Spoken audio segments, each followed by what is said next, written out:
Shiv, great to see you as always. It's I really appreciate you coming to have a chat with me because I know you're really busy at the moment. As pretty much every entrepreneur I know is pretty busy, so you're like all the rest of them. Yes. So, but thank you for making a bit of Thank you time. so much Because for having me. it'd be a pleasure. I mean, you're doing some really interesting stuff, so I'm really grateful that you're going to come and talk to us. So, just to kick things off, your business involves helping immigrant entrepreneurs build a business in the UK. Now, that's going to wind up a lot of people. I personally think it's a really interesting proposition. So, tell people why you're doing it. Tell people why it's important. To answer your question, well, first of all, thank you so much for having me, Paul. And to answer your question, why I'm doing it is because I'm an immigrant entrepreneur and I have been on that journey myself. About 9 years ago, when I first moved as an international student to the UK, I came to Warwick to do my master's in international relations. And I thought, okay, I'm going to take my degree and then move back to India and then find a job. But I decided to stay back for 2 years, 2 months, sorry. And that's when I figured out about the Tier 1 Graduate Entrepreneur Scheme and I decided to apply for it. And ever since then, I've been on multiple business visas. And I'm exactly what anyone is looking for in order to move to the UK and start a business. Not at my scale, but then again, somebody wants to do something else or maybe like a bigger thing. And I thought to myself that if I can do it, anyone else can do it. And with the Innovator Founder Scheme, the very visa that allows immigrants to come and start businesses here, I always believed in the idea of having something of your own, like ever since I was 11 and 12.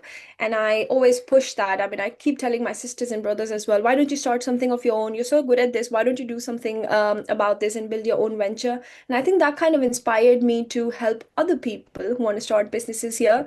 And when you first look at it, it's very overwhelming. But someone who's been there and done it, I want to let them know that it's not. And I kind of help them to simplify the process and then get on it and then not, abandon their ideas and visions. So, yeah. Yeah, and I totally get that. I can completely see the logic of that. Tell us for the people for the benefit of people that are listening. I mean, tell us exactly what you're doing, and also, more importantly, tell us what you're trying to achieve. Well, as I mentioned, that I've moved to the UK as an international student and then been an entrepreneur ever since. When I came, there were a lot of resources that were not available to me, and it took me a long, long time to figure out some of the basic stuff. So, for instance, I did not know that in order to work in the UK, I needed an NI number. So, as basic as that, it took me a lot of time, which is the national, yeah, Sure. NINO number, yes, national insurance number, and I did not have that. So I thought to myself, how about I create a platform for international students? That's where I began with, for international students, where they can find all the resources that they would need when they first move to the UK. So I've got like free templates of pre-departure checklist, when you come here, that kind of checklist, like after landing checklist. So I started working on that bit because when I first moved, I came with three big suitcases, one small one, a handbag, and then my laptop bag. And today I tell when my sister moved a year and a half ago, I said, don't bring anything. You'll have everything over here. Just come with one bag of like essentials for the first few months, and then we'll figure it out from there.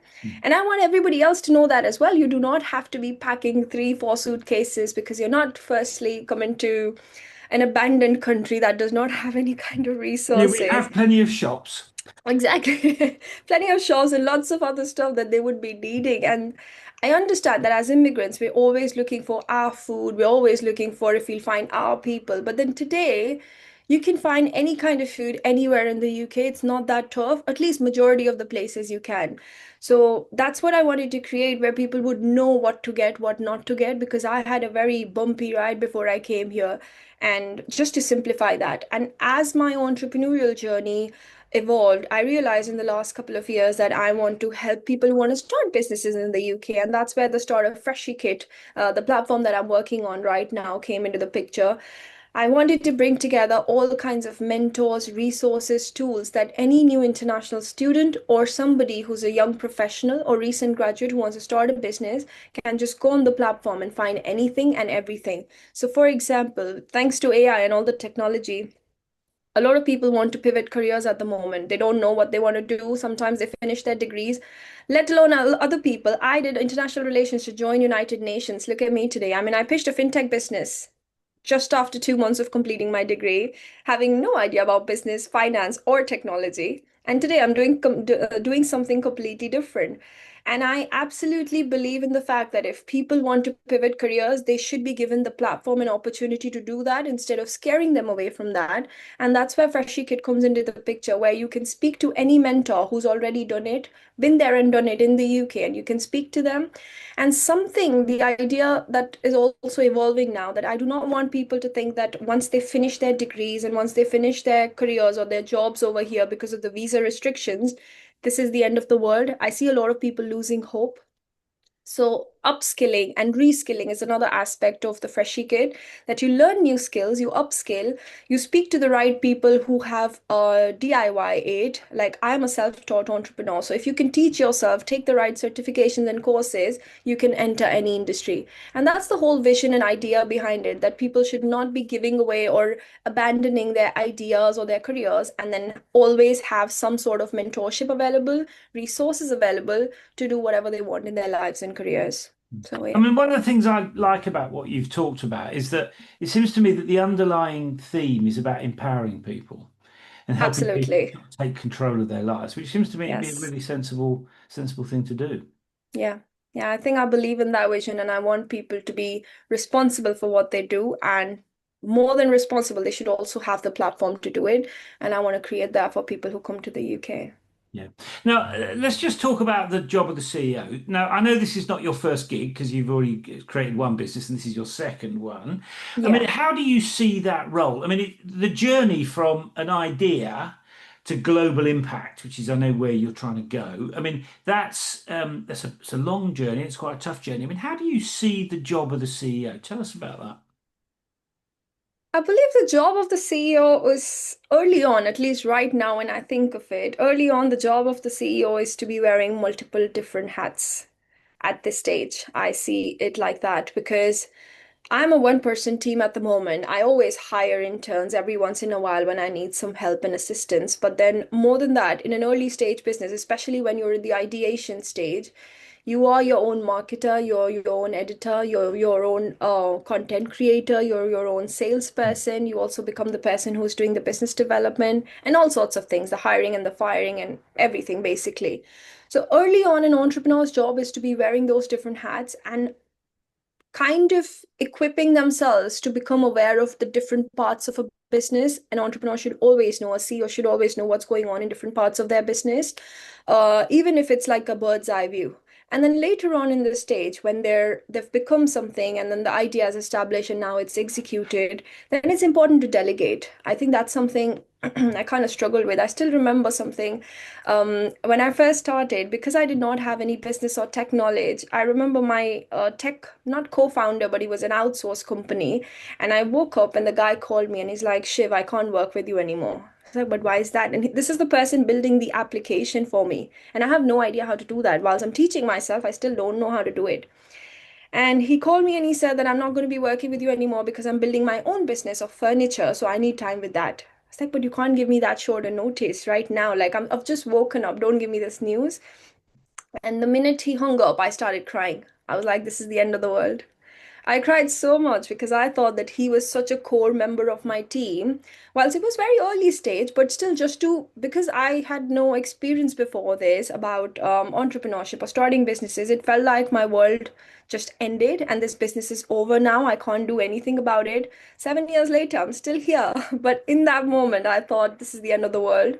So I think once you become that CEO, when you actually become a CEO and you've got this team running and whatnot, it's important to also delegate stuff and believe in the fact that people will do what they have to do, but always align them with the vision that you have so that they don't go off track every once in a while. And early on, I think something very important is a lot of people want to start businesses.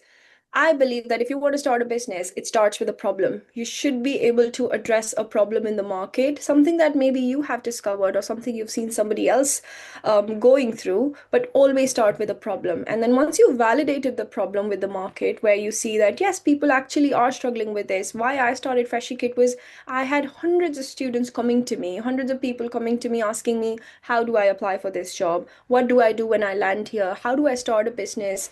Small things like how do I write a business plan? I mean, I'm saying small thing today. When I first started, even I didn't know how to write a business plan. Sure. So I exactly know where they're coming from. So I think it's important to know that there is a problem that exists. A lot of people have that problem. And then when you work on the solution, then also think about that whether the solution will be scalable in the future. Your model should be scalable and viable. And once you have all of that as a CEO, I think you are doing a good job. And then you always learn on the job as well, Sure. isn't it? You Sure. wing a few things. Sure. And you touched on the kind of emotional bit, when your co-founder walked away. I Yeah. mean, one of the things that's interesting, I mean, building a business is a bit like being on a roller coaster. I mean, there are good days and there are not so good days, aren't there? And everything in Yeah. between. What is it about this mission that you're on, as compared to perhaps the previous business that you set up? What is it about this mission that kind of motivates you to kind of bounce out of bed in the morning and keep going at it? Because it's a tough job building a business. I'll be honest with you, there are times when I think about just giving up. Especially being an immigrant founder, it's not easy. You're not just building a business. There's a lot of other things that you're looking into, and then there are visa restrictions. There are things you can do, there are things you can't do. Then every few years you have a visa extension coming, unless you reach that stage where you've got the ILR and stuff. So having all this on your mind and still being able to do it, I think something that really motivates me is every time I've felt that let me give up, I can't do this, let me go back to India and just I'll have a more comfortable life over there. I don't have to think about the even if I want to keep building this, I can do it from there. At least all of this stress doesn't come along. There'll be somebody who would message me on my Instagram, on my socials to say thank you for doing what you're doing. It really helps us.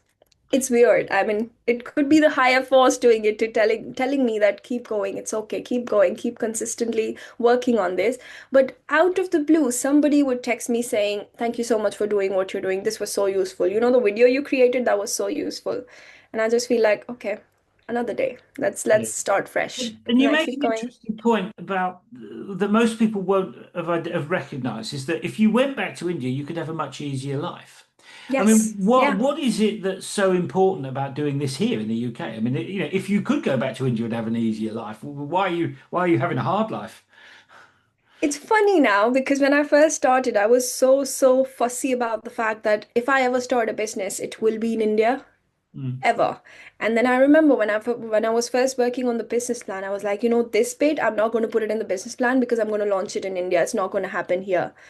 And today, having spent all this time over here and then figuring out that there is a problem that exists also for people who come from India to here, I think I'm still solving a problem for my people and not just Indians in general, but anyone who's coming and moving houses and moving countries. It's a huge step. It's not easy.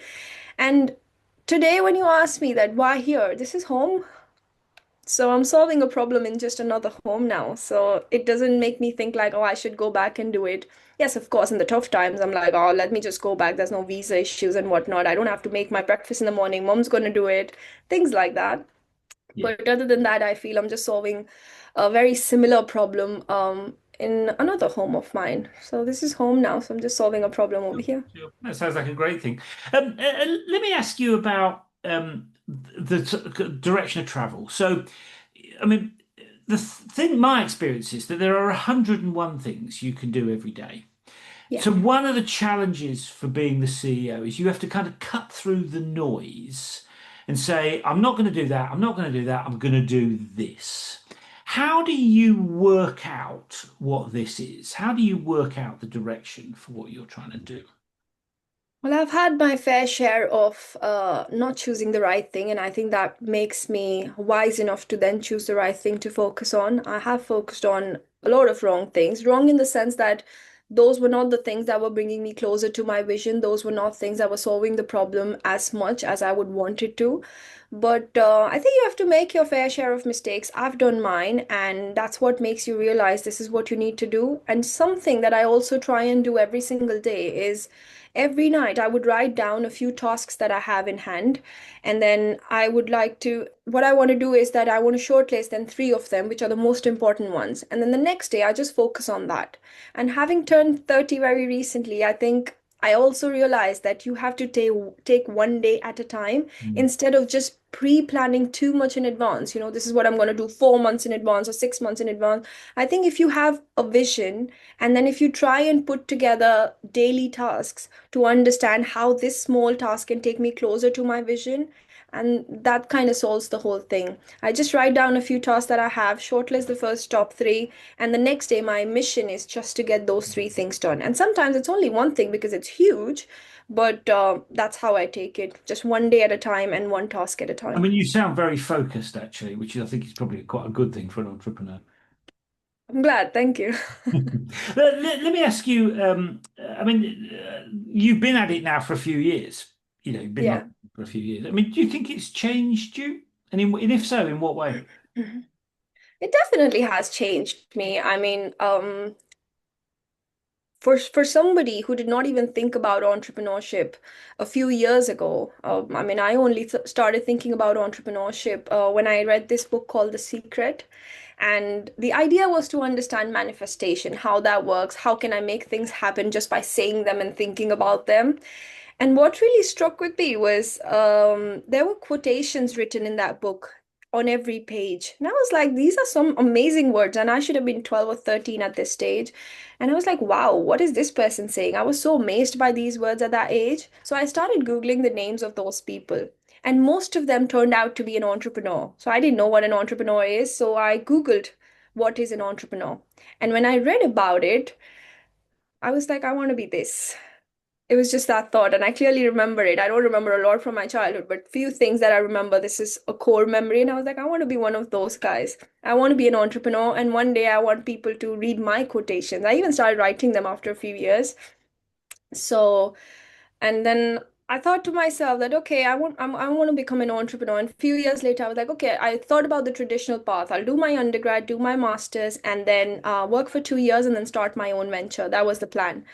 Obviously, life had different plans for me. I did not think I'll be spending like a decade in the UK. I only came here for my master's, and then eventually, I got endorsed on the graduate entrepreneur scheme. I just pitched my idea, and 10 years later, I'm still here. 9 years later, I'm still here.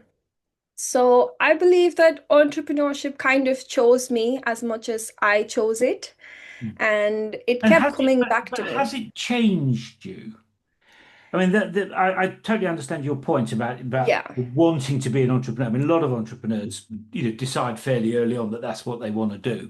yeah. Has that journey changed you? Are you different now to the way you were 9 years ago? My core values are the same, I believe. That's not changed as much, but it's made me more independent. Right. It's made me the kind of person who would say I can figure out anything. And when I say anything, I mean anything. And that's because the journey that I've had, inclusive of the fact that my not co-founder, the tech guy said that I'm not going to be working with you because of XYZ reasons, and I'm crying about it. Today, if you tell me I'm not going to be working about it, I'm not going to be working with you, and I'll be like, okay, next one. So I think it's changed me. It's made me stronger. It's made me a person who can figure out anything. Mm, And I've always been the kind of person who believes that I never give up. And I think entrepreneurship has taught me that when I don't give up, I pivot. So if this doesn't work and it's failed, I just pivot. I don't believe that it was a failure for me. So that's how entrepreneurship has really built my character, really built a few things about me where I feel it's made me stronger as a human being. mm. And which is a good thing. I mean, all that stuff Yes. is good stuff, isn't it? Let me ask you about the kind of the role of the CEO in terms of communicating about what you do. I mean, your proposition is quite a complicated proposition. Yeah. You had to explain it to me twice before I really understood it. I mean, and that's probably about me rather than you. But I mean, tell us about how you view the role of the CEO in communicating, talking to people about what you're doing. I mean, how do you see that? Do you see yourself as very high profile? Do you like to be in front of the press? Do you like to be the center of attention, or are you more somebody that wants to work behind the scenes? I mean, give us your take on the kind of comms stuff that is involved in what you do. I believe when I first started, I wanted to be behind the scenes. So it's funny, when I first started content creation, I always looked out for people who could create content for my page. And then the page was called, my Instagram page was called Avika Limited. So I was like, okay, this page is about personal finance and student life. Let me find someone who can talk about first personal finance because I wanted to stay behind the scenes. Then I was like, okay, students find it hard to make dishes and, prepare recipes and whatnot because they don't know how to cook food. I didn't know when I first came how to cook a few dishes. So I was like, okay, let me find someone who can come and teach recipes, simple recipes to students.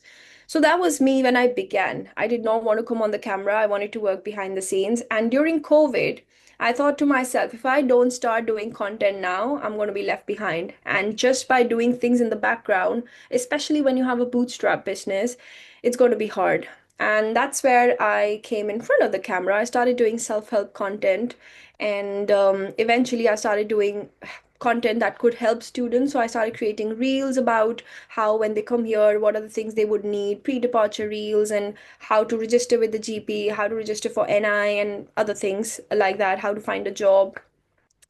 And eventually my community grew. Today I have about 20,000 people subscribing and Wow. following me on my socials. Wow. And I don't think I want to look back. So if the question is, do I like the attention? I can't say I like the attention, but I love the fact that people can look at me and relate to me, and Mm. they feel like, okay, if she's done it, we can too. And that's the kind of comments I get and emails I get from people who watched my YouTube videos as well. They'll be like, we saw your journey about how did you start a business in the UK, and now you're helping people. Thank you. It inspired me to also think about it now. And I think that kind of an impact I really enjoy, where somebody comes and tells me that they also want to do this because they saw me doing it and they know somebody has done it, so they can too. The attention bit, I am a bit shy about the attention, but I love the impact it's creating Mm. because of the social work. Yeah. Yeah, it seems pretty positive to me. And let me ask you, I know you I know you employ interns and contractors. That's how you're not employing people full time in the conventional sense at the moment. But tell Yeah. me about how because one of the challenges is getting the right people to help you. As you've just as the example before about the person leaving you sort of early on. I mean, if you get the wrong people and they're not on board, I mean, it can cause all sorts of problems, can't it? Yeah. What's your approach to bringing together the right bunch of people to help you build the business? I mean, just give us your take on that. I mean, how do you get the right people on the bus, I suppose, is what I'm asking. It's not always easy. As a person that I am, I always look at hiring, firing, or people or any kind of collaborations from a personal point of view. I do not look at relationships very, very professionally. So I think if you have an element of that personal touch where you can get to know the person, sometimes, and you're a good listener, sometimes people can just tell you what they're actually looking for. So, for example, when I would hire for interns, I will interview about 5 to 10 different people. And sometimes the most excited people are the ones who, in the first week or first month, let me know that, oh, we can't do this because XYZ commitment has come. And the most silent ones stick around. They keep doing their job Mm. and they help you out, and they make sure that whatever you're needing, they provide you that, and they help you and assist you in your work. So I think sorry, I think it's experience. It takes a while. You have to know. I try and engage with people from a very personal level where I can get to know the person. I understand what skills and what capabilities they bring to the table, but I always go wrong all the time. So I think it's It's about you. As long as very it's difficult to very find the right difficult, people, isn't yeah. it? Yeah. I think the main focus for anyone should be that as long as you're hiring, even if it's interns, even if it's contractors or a full-time job, make sure that you're hiring people who are good at what they do. And anyone who feels that anyone good coming into the picture might devalue their work is just not the way to think about it. I know some founders think like that as well. So just surround yourself with interns and full-time workers who can add value to your business and who also align with the vision. They're not just there to be there, or just not there to get on their CV that, okay, I worked with a UK startup or I worked with this company. As long as their visions are aligned, I think they will be there to help you Mm. and guide you in that direction. So what you're saying is that you get people on board that want to go on the same journey. That's what you. Absolutely, yeah. Or at least they've been on the journey and have something to contribute to it instead of just being there. Yeah, I totally get that. Once you've got the right people on the bus, the next challenge is to create an environment in which they can perform effectively. And that it strikes me that if you're using interns, contractors, people that are remote, that's a more difficult task to Yeah. create the kind of a high performance culture because you haven't got a lot of people, you haven't got a lot of slack, so you need people to perform effectively. I mean, what's your take on building that kind of culture? A culture that enables people to do a good job or supports people to do a good job. I think as a founder, it's just important that you set an example for your interns and for the people you're working with. And it's very small things. So like early on, if I've hired someone, I recently, one of my interns just finished working with me in the end of August. And it's just small things like early on, I let them know that we are going to be speaking on WhatsApp after this. And if you see a text from me at 2 a.m., don't get scared or don't be like, why is she texting me at 2? Because I work round the clock and my brain's most active after 12. Like I'll get really creative. I'll have the best ideas after 11, 12 because it's really quiet and whatnot. So if I post something on the chat, don't be worried because it's just me putting the idea out there so that we know this is what I'm thinking and this is what we could work on or talk about in the morning. So it's little things like these, which, for example, the last intern I worked with, she also worked at night. So she was like, okay, Shiv, I'm going to send you everything by 2 a.m. And I'm okay with that. Send it to me at 3 a.m. I don't mind that. So these were little things how I built culture and also understanding what their working style is. Not always will I have an intern who wants to work at 3. Sometimes they have routines, sometimes they have jobs, and I absolutely understand that. I think I give them absolute flexibility as long as the job is done. So if there is a task, let's do this, what I tell them is there is no set time to this, there is no timeline to this, but get it done by so and so date. That's it. You can do it in the morning, you can do it at night. So these are small ways I set culture with a remote team. I've never worked with a team that's like close to me or if you're working from a co-working space. But these are small ways I like to set the culture. And then maybe also sometimes driving them in the direction which they've never been in. So, for instance, the recent graduate was from a marketing background but did not know how well to use Canva.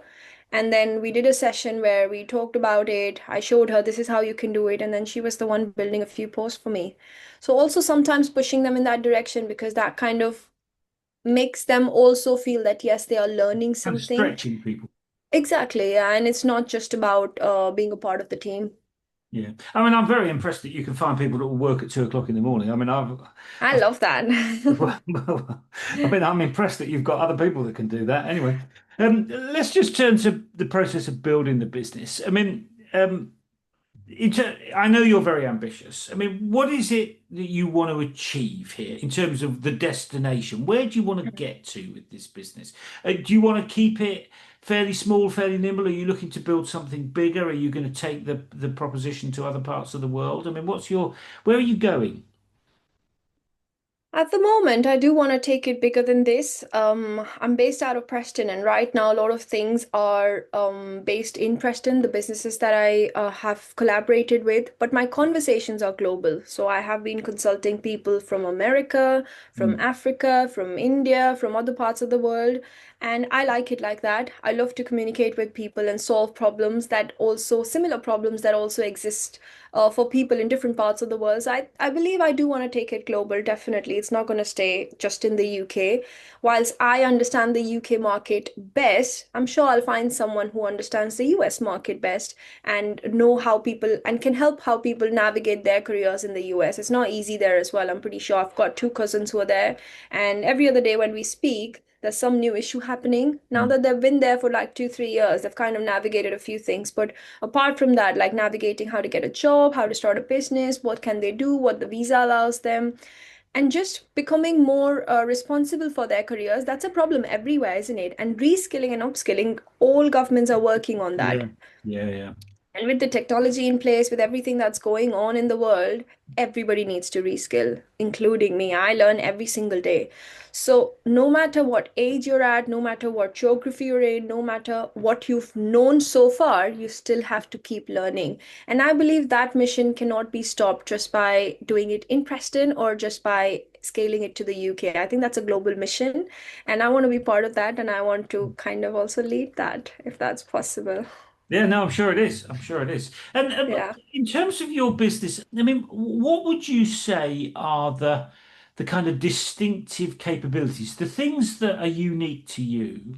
What are the things that give you a competitive edge? Because there's a lot of people in this game.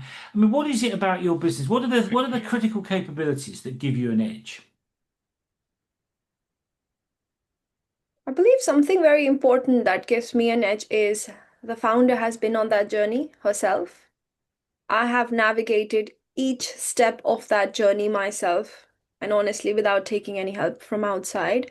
So I have been there, done that, including the student bit. I navigated the entire student process myself, my application, my SOPs, my reference letters, everything.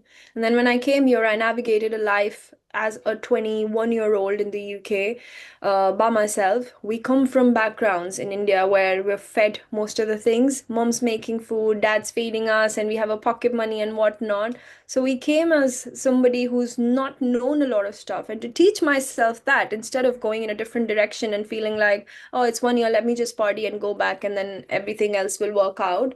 I think I was responsible and independent enough to understand that, yes, this is my life. And if I don't take account of it, it's going to just go in vain.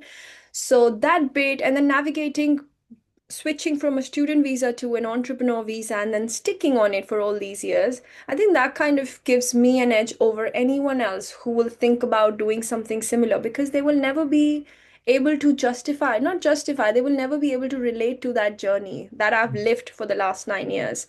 And I feel that relatability kind of definitely makes an impact. And presumably helps you understand what your customers need. Absolutely, yeah.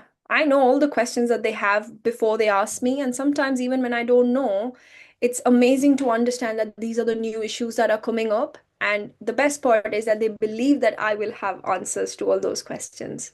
And I do my best to answer them and solve them for them. Yeah, sure. And just picking up your point about customers, I mean, what does a good customer look like to you? Are there any Or a bad great customer, customers? even. Sorry? Are there any bad customers? Well, what does a great customer look like? I mean, I'm not all customers are great, I'm sure. What does a really, really great customer look like to you? What is it about them? Well, I think if it's a paying customer, it's a great customer. No, but I believe I can tell you what a good customer is. No, I can tell you who a good customer is not. Like who cannot be a good customer. I've recently had the experience of somebody wanting to avail my services, and they reached out to me, we need help with blah blah, and can you help us out? And I said, okay. And then within 24 hours of them texting me this, they were like, they sent me an email.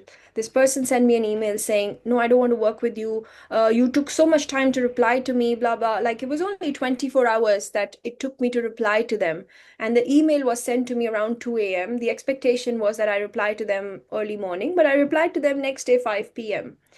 And this person really, really wound me up saying that you were so late, you're not professional, you did not reply to me. And I literally put it on Claude. What mistake did I do that the person spoke to me like this? He sent an email at 2 a.m. I replied by next day 5 p.m.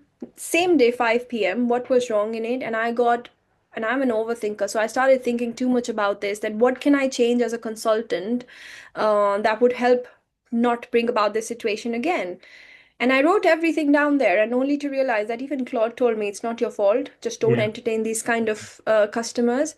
And I spoke to my sister about it as well, and I was like, "How did he speak to me like that? What wrong did I do?" I'm in the professional senses. You will be able to reply to them within 48 hours, and it was a good deal. If I look at the customer, I was going to help him with a lot of things, and I thought, "Wow, this is good. I should definitely say yes to him."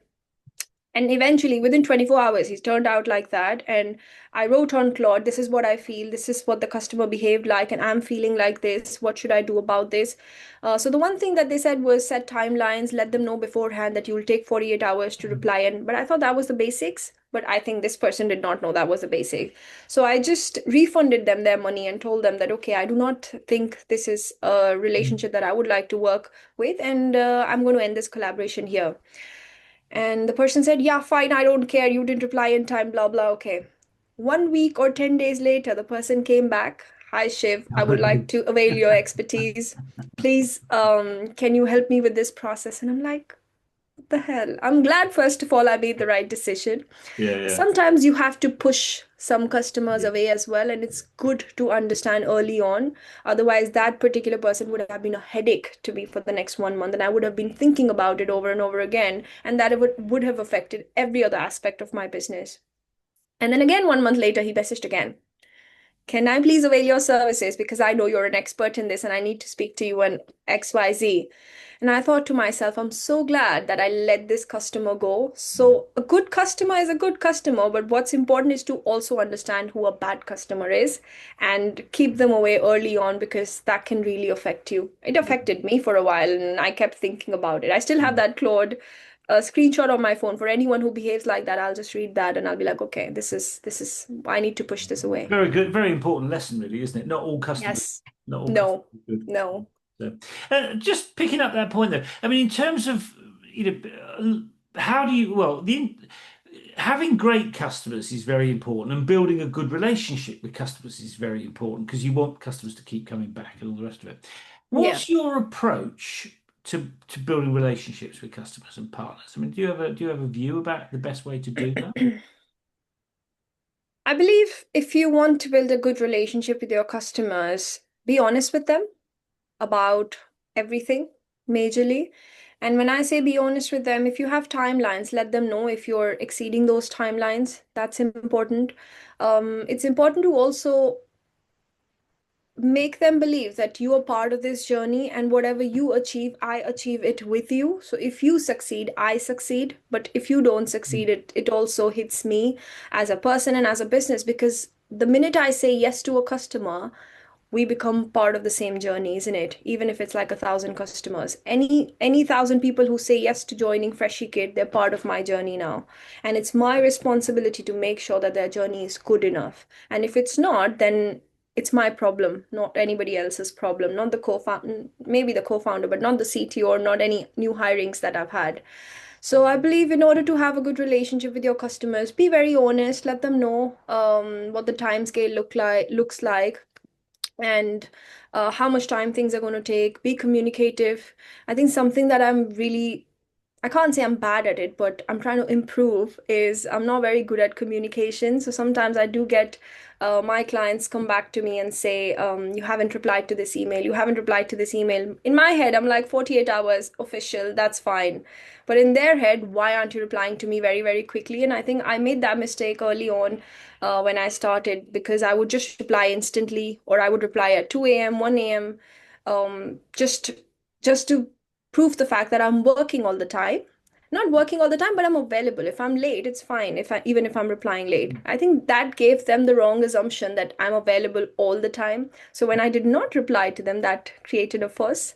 So I believe it's important to be honest to say that yes, it will take some time, and sometimes I may be available late night or over the weekends. I even work over the weekends. So, but that is not the norm. So when you have that kind of transparency and that kind of communication, your customers keep coming back and they understand that you're human as well, apart from the business that you've built. So that's Mm. helped, I Yeah. believe. And I know you want to scale beyond the UK. I mean, I know you deal with a lot of people coming into the UK in your current setup. How do you see the process of taking your business model, for example, and kind of translating it to somewhere like the US? I mean, have you started to think about that? What's your thoughts on that? Not really, not at the moment. I think right now my focus is the UK, definitely. But something that I've started to focus on is what happens when somebody leaves the UK and what part of the world do they go to. So I think that's something I've started to focus on. Instead of focusing right on the market, I believe people who are leaving from here, as long as you've got, my belief is, as long as you've got the skills, to run something, to do something, and you've got the willingness to learn, you will fit in any part of the world. Of course, if there's a demand in that part of the world. Some people sometimes tell me that I've got this degree, but there are no jobs in the UK. But my question is there a demand for that job in the UK? If not, be practical enough to understand that and move on. Go to a place where there is a demand for this skill and you'll flourish over there. So I'm very practical like that. So instead of thinking about how will I scale to the US or to Dubai or to any other part of the world, I feel like if I can make as many people understand the importance of upskilling and having the right skill set in 2025 and to survive the next decade or so, it's important to have them go from here to different parts of the world with the right skill set. And if I can achieve that, I think half the job is done anyway. They'll be doing their job wherever they go in the world. And And you'll I have would have done it contacts. here. You'll have contacts there, won't you? Absolutely. Yeah. Yeah. Yeah, and one of the interesting things I think about kind of global business is the kind of cultural stuff. Doing business in London, it's very Yeah. different from doing business in Delhi, isn't it? I mean, what are your thoughts on those kind of cultural challenges around helping people move around the world and build careers around the world and build businesses around the world?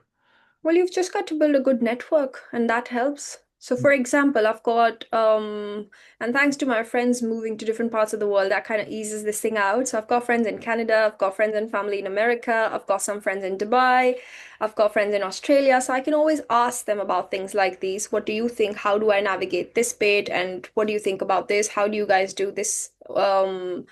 This particular thing. And if not, apart from having friends and family around the world, I think something that can really help is just finding the right people, having a good network. And I believe LinkedIn kind of really helps you in that way. Social media, thanks to social media, I'm anyway like connecting to a lot of people through that with my work that I do. Like very recently, I spoke to someone who had just gotten admission in Harvard, and he just started posting reels about how he did that, and now he's helping other people get into Harvard.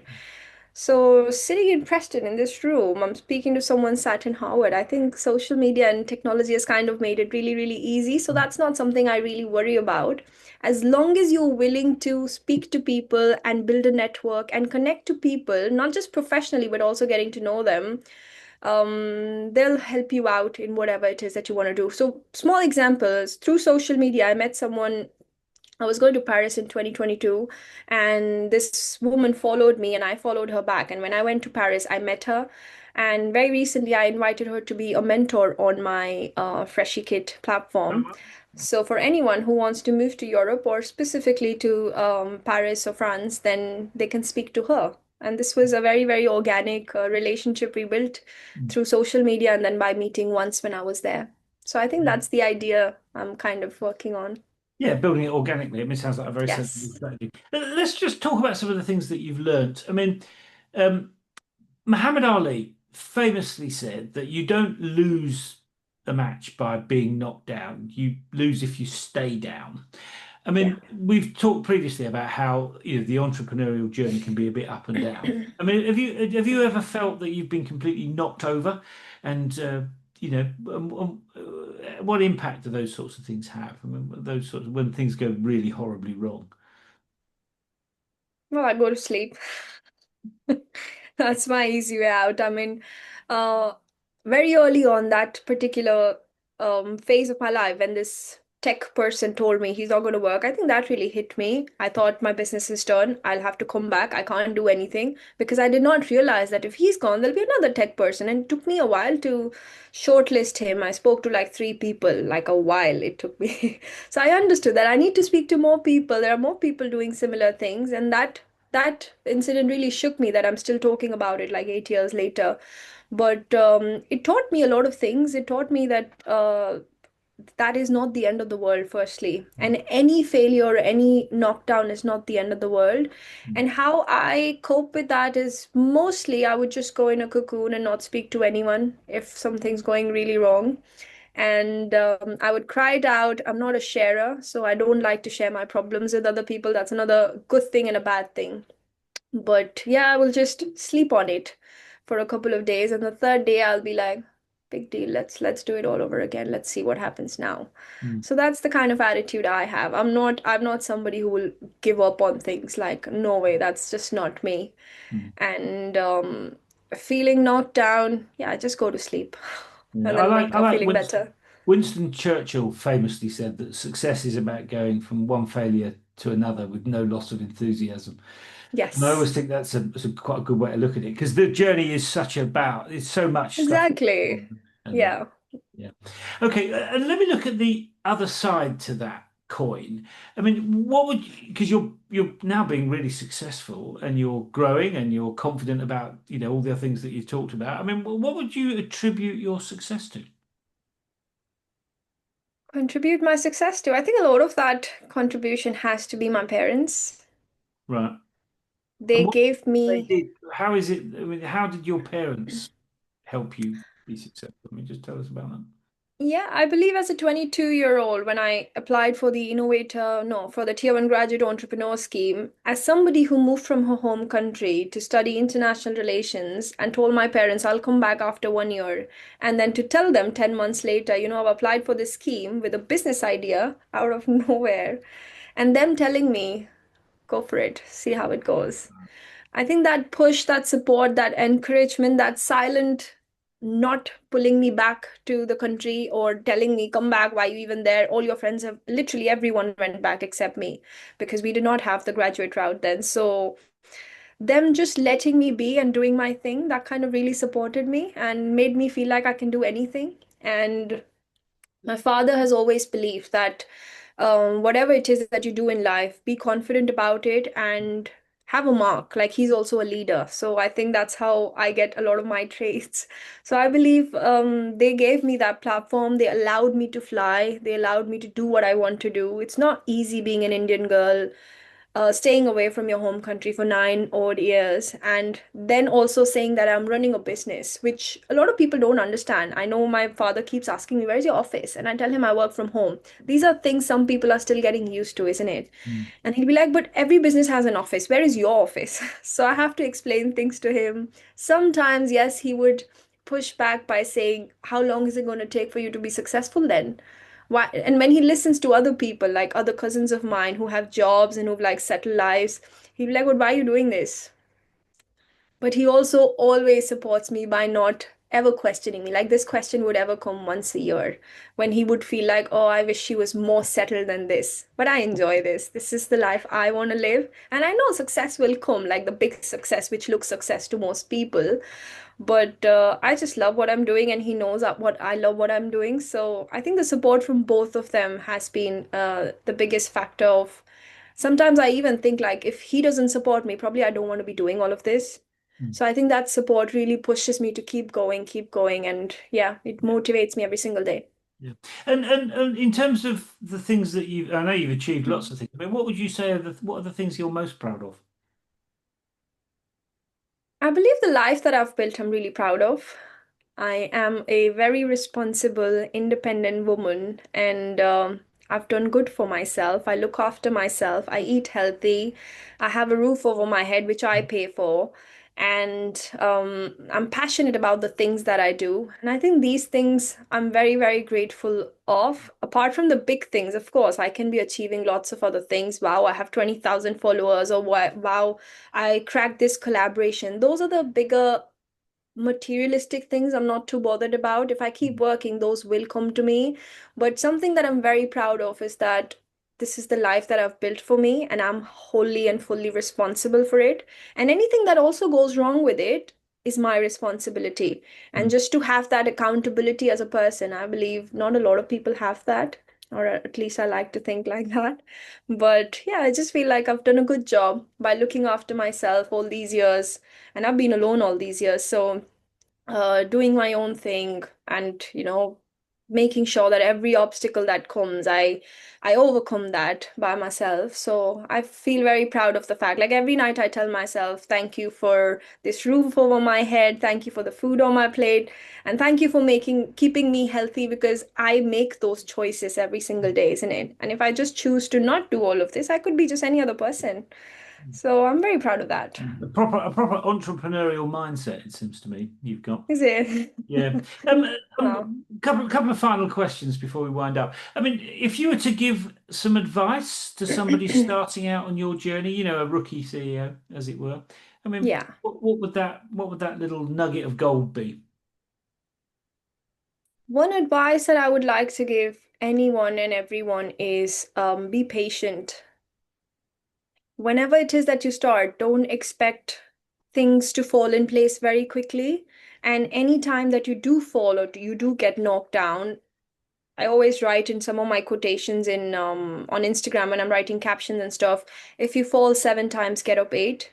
Mm. And that's what entrepreneurship is about. You have to keep falling and keep getting up, keep falling and keep getting up until there's a day when you make it and everyone thinks it was an overnight success. So you have to keep going at it and be patient about it. I mean, I've been here for almost a decade, and I'm still being patient for that big moment. So be patient, it will happen, but just stay consistent at it. Like, don't give up. Don't give up. Sure, sure.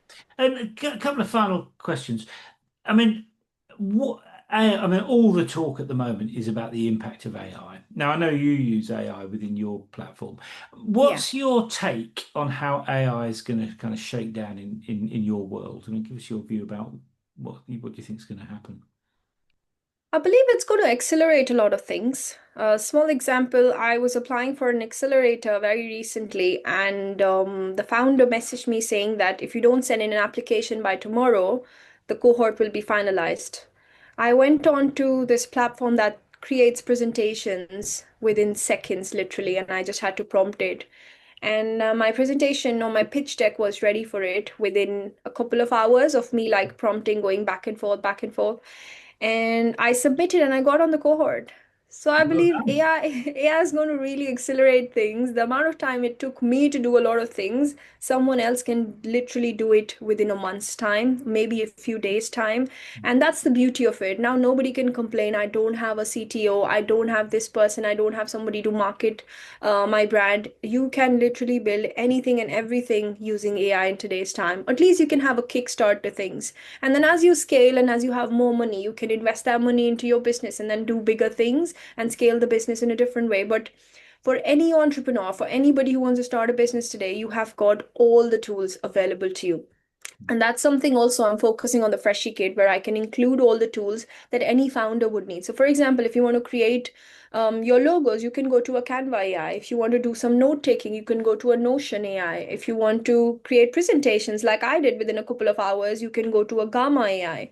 So, there are so many tools, and I feel these AI tools are going to accelerate anyone's and everyone's careers as long as you use it in the right way. I think something very important is to also, again, coming back to reskilling and upskilling, it's very important to teach yourself how to use AI effectively. If you don't do that, you're going to be obsolete in the next few years. So it's important to teach yourself how to prompt. What are the right ways of prompting? I recently did a course on how to prompt as well, and it was so useful. I got better responses, I got better answers.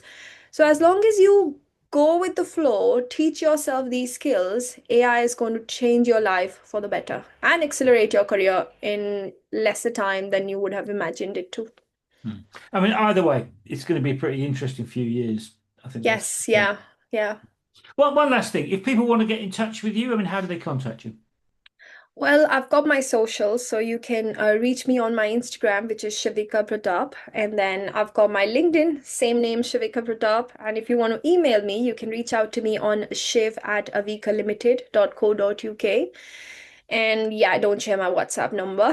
But yeah, that's about it. Okay, cool. Well, I'm sure if people want to get in touch, they can. Shiv, Yes. thanks for. I mean, that was great. It's a really interesting journey you've been on. I really appreciate you taking Thank you. time to share it, and lots of really useful wisdom in there. So I really Thank you so appreciate it. much. Cheers. See you soon. Thank you. Bye bye.